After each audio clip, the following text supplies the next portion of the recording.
Alerte de dernière minute. Oui, ce n'est pas une blague. Sergueï Lavrov vient de lâcher une bombe médiatique. Le chef de la diplomatie russe l'affirme sans détour, le dossier Nord Stream ressort des tiroirs. Et pas pour faire joli. Moscou et Washington seraient en train d'échanger sérieusement sur une possible remise en marche de Nord Stream 2. Projetez-vous un instant. Février 2026. L'hiver est brutal. Alerte de dernière minute. Oui, ce n'est pas une blague. Sergueï Lavrov vient de lâcher une bombe médiatique. Le chef de la diplomatie russe l'affirme sans détour, le dossier Nord Stream ressort des tiroirs. Et pas pour faire joli. Moscou et Washington seraient en train d'échanger sérieusement sur une possible remise en marche de Nord Stream 2. Projetez-vous un instant. Février 2026. L'hiver est brutal, mordant. En Allemagne, les stocks de gaz fondent comme neige au soleil et passent sous le seuil critique des 50%.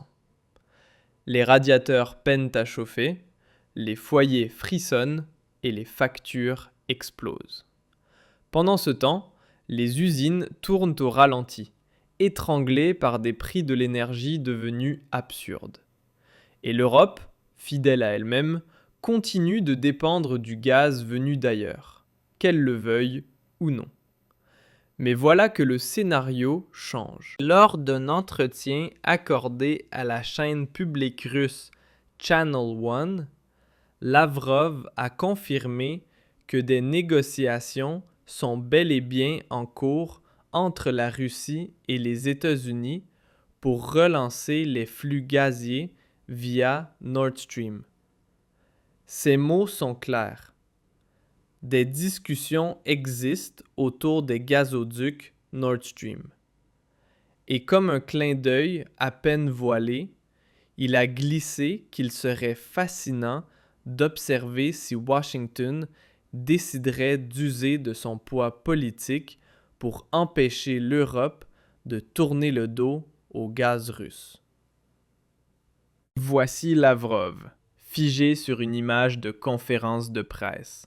Un regard dur, concentré, presque accusateur.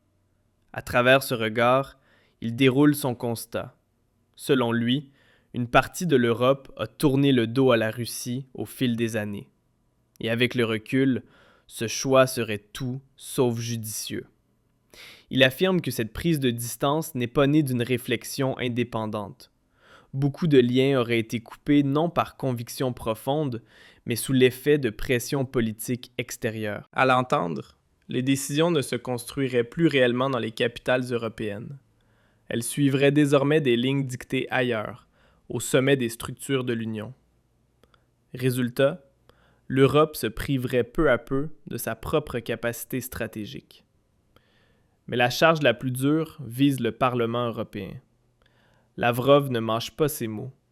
Pour lui, cette institution aurait cessé de défendre les intérêts concrets des peuples européens. Elle se contenterait désormais de relayer des discours idéologiques importés. Les intérêts nationaux passeraient au second plan, éclipsés par des narrations moralisantes. Et au bout de la chaîne, une politique qui fragilise elle-même les bases économiques sur lesquelles elle prétend s'appuyer. Tandis que l'Europe s'enferme dans une posture idéologique, Lavrov met en avant l'approche pragmatique de la Russie. Moscou continue d'entretenir des relations économiques étroites avec des pays comme la Chine, l'Inde ou les Émirats arabes unis. Là-bas, ce sont le commerce, les investissements et les avantages concrets qui comptent, pas les dogmes politiques. L'Europe, en revanche, aurait sciemment renoncé à nombre de ces opportunités. Revenons sur le passé. Lavrov évoque une époque de discussion directe avec des responsables politiques occidentaux où les intérêts nationaux étaient clairement nommés. À ce moment-là, des coopérations économiques étaient possibles et profitables aux deux parties. Le message de Lavrov est clair et volontairement provocateur. L'Europe aurait échangé sa souveraineté contre une soumission idéologique et en paierait aujourd'hui le prix fort. Et malgré ce coût élevé, Lavrov propose à l'Allemagne la réparation de Nord Stream. Ce n'est pas seulement dans l'intérêt de la Russie, mais surtout dans celui de l'Allemagne. Nos citoyens et nos entreprises ont besoin d'un gaz bon marché pour survivre. En dehors de toute sanction et de toute bulle idéologique, le constat est pourtant simple. Nous importons actuellement du gaz coûteux en provenance des États-Unis et même de Russie, mais par des détours, sous forme de GNL. Or, les États-Unis ont aujourd'hui eux-mêmes besoin de leur gaz naturel liquéfié. Là aussi, un hiver rigoureux a fait exploser la demande énergétique. Résultat, les volumes livrés à l'Europe restent limités. Donald Trump applique sans compromis le principe de America First. Que l'Allemagne dispose ou non de suffisamment de gaz ne l'intéresse pas. La conséquence est évidente. L'Allemagne ne peut pas compter sur les autres. Elle doit garantir seule un approvisionnement énergétique sûr et fiable.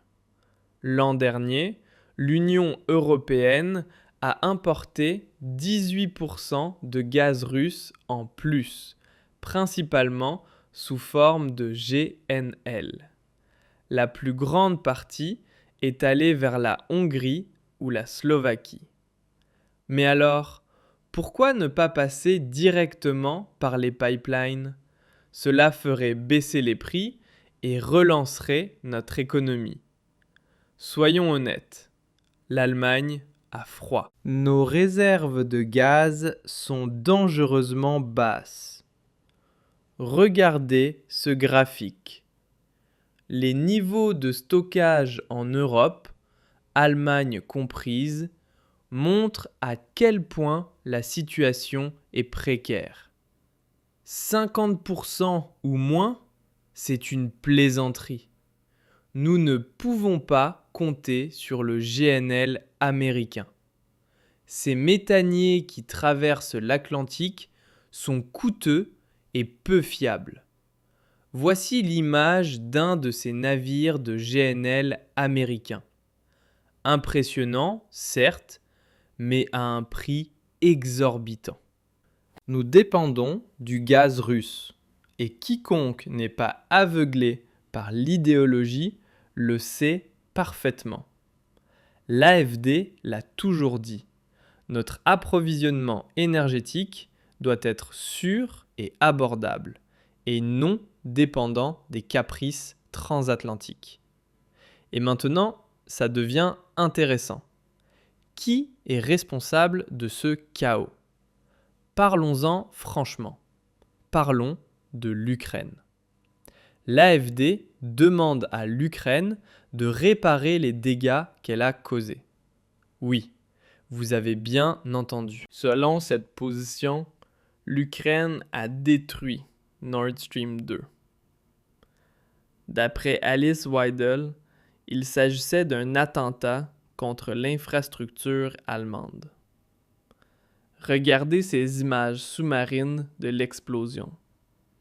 C'était de la pure sabotage. Le pipeline a été dynamité et la question décisive est simple. Qui en tire profit ? Les véritables bénéficiaires sont les États-Unis, qui approvisionnent depuis lors l'Europe en GNL, massivement surévaluée, et imposent leur politique énergétique sur le dos des consommateurs européens. C'est précisément là que résidait le cœur perfide du plan mené sous Joe Biden.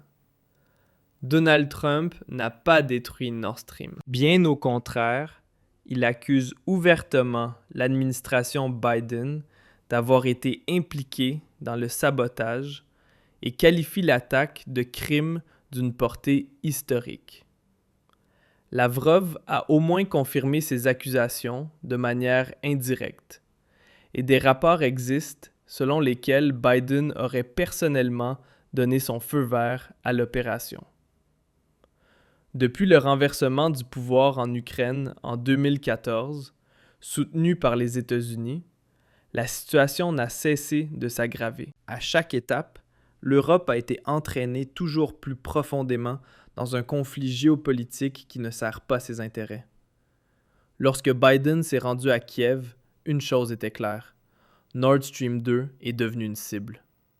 Au lieu d'une énergie russe bon marché, fiable et géographiquement proche, l'Europe est désormais contrainte à une dépendance coûteuse, politiquement voulue, économiquement désastreuse. Et attention, l'AfD exige désormais que Zelensky paie. Il aurait détruit notre économie. Saboter Nord Stream 2. Nous avons tout donné à l'Ukraine, contre notre gré. De l'argent, des armes, un soutien sans limite. Et que font-ils? Ils détruisent notre infrastructure.